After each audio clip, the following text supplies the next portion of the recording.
Il y a tellement d'informations qui circulent en nutrition, c'est pas toujours facile de départager le vrai du faux. Je vous donne des conseils. D'abord, est-ce que la nouvelle, elle est sensationnelle? Genre, le bleuet guérit le cancer. On sait qu'il n'y a aucun aliment qui a le pouvoir de guérir une maladie. Donc, il faut déjà être prudent.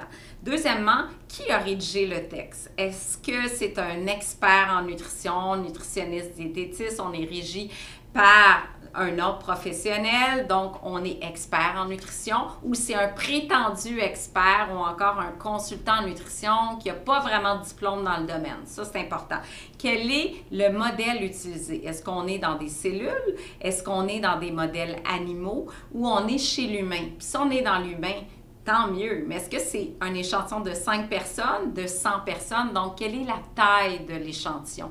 Quel est le type d'étude? Est-ce que c'est une étude d'observation qui va permettre d'émettre des hypothèses ou c'est vraiment un essai clinique où on administre, par exemple, un supplément, un type d'alimentation très encadré et on suit une cohorte de gens dans le temps pour voir si la santé s'améliore ou différents paramètres qui sont étudiés. Ça a beaucoup plus de force, évidemment, que d'autres modèles d'études.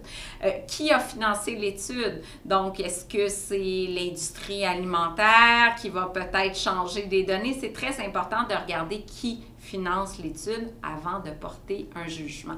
Je terminerai en disant, faites attention aux histoires de cas. C'est très facile de dire, je me sens mieux depuis que j'ai adopté ce type d'alimentation-là ou depuis que j'ai exclu tel ou tel aliment ou tel groupe d'aliments. Des histoires de cas en sciences, ça ne vaut rien. Ça prend vraiment des essais cliniques, des bons essais cliniques pour avoir des données qui sont concluantes, qui sont probantes, et c'est sur la base des données probantes qu'on émet nos recommandations en nutrition.